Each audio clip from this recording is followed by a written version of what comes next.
जहाँ हिमालय की चोटियां आसमान को चूमती है, जहाँ सुबह की पहली धूप बर्फ की चादर पर सोने का रंग बिखेर देती है, जहाँ नदियों का जल केवल पानी नहीं बल्कि आशीर्वाद बनकर बहता है, वही है पिथौरागढ़ की सीमांत भूमि, छिपला केदार की पावन धरती। यहाँ हर 2 साल में एक अद्भुत यात्रा होती है। बरम से खेत तक के गांव नंगे पांव निकल पड़ते हैं अपने इष्ट देव छिपला केदार के दर्शन को। 3 दिन, 5 दिन, कभी कभी उससे भी लंबा ये सफर। हर कदम पर तपस्या, हर सांस में आस्था। नाजुरी कोट पहुंचकर छिपला ताल में पवित्र स्नान, नवयुवकों का मुंडन और उस जल को प्रसाद के रूप में घर लाना, जैसे देवताओं का आशीर्वाद अपने साथ बांध लेना।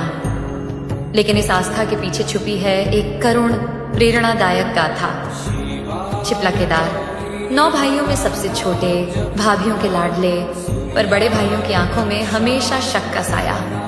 एक एक कर साजिशें रची गईं, कभी तराई के जंगलों में छोड़ना, कभी डाकुओं के हवाले करना, लेकिन हर बार किस्मत ने जैसे उन्हें बचा लिया। आखिरकार उन्हें ले जाया गया 11वीं 4वीं के राज्य में। एक क्रूर निर्दयी शासक जिसके पास 12 बेटे, 12 बहुएं और 240 शिकारी कुत्ते, जिन्हें मार्का कहा जाता था। उसकी सीमा में कदम रखना मतलब मौत को गले लगाना। छिपला केदार ब्राह्मण का वेश धारण कर महल पहुंचे। 4वीं की पत्नी ने चिताया, भाग जाओ वरना जान से हाथ धो बैठोगे। लेकिन केदार जानते थे अब अत्याचार का अंत करना होगा।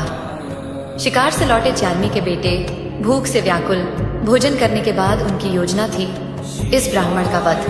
पर केदार ने समय रहते पाण की सीढ़ियां उलट दी और एक एक कर उन सब का अंत कर दिया। सिर्फ सबसे छोटी बहू गर्भवती थी और उसी समय हत्या के क्षण एक शिशु ने जन्म लिया। वह नवजात 12 दिन तक केदार की छाती से चिपका रहा। भाभियों के सपनों और कौवे के संदेश क्या भूली रही थी छिपला केदार। छोलिंगा बिजौरा ने उन्हें याद दिलाया कि पीठ में छुरी है, और तब जाकर वह बालक अलग हुआ।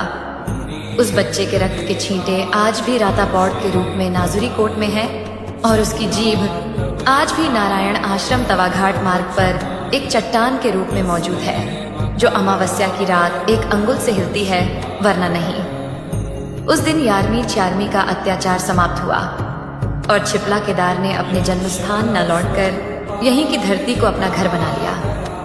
आज भी जब छिपला यात्रा निकलती है, ढोल दमाओं की थाप, गीतों की गूंज और नंगे पांव चलते यात्रियों की आंखों में केवल एक ही सपना होता है, मेरी जन्मभूमि, मेरा गर्व, मेरा प्रेम। ये सिर्फ एक कथा नहीं, ये देवभूमि उत्तराखंड की मिट्टी का आशीर्वाद है, जो हमें सिखाती है कि भक्ति में भी वीरता है और वीरता में भी करुणा। और जब तक हिमालय की चोटियां खड़ी हैं, छिपला केदार की गाथा अमर रहेगी।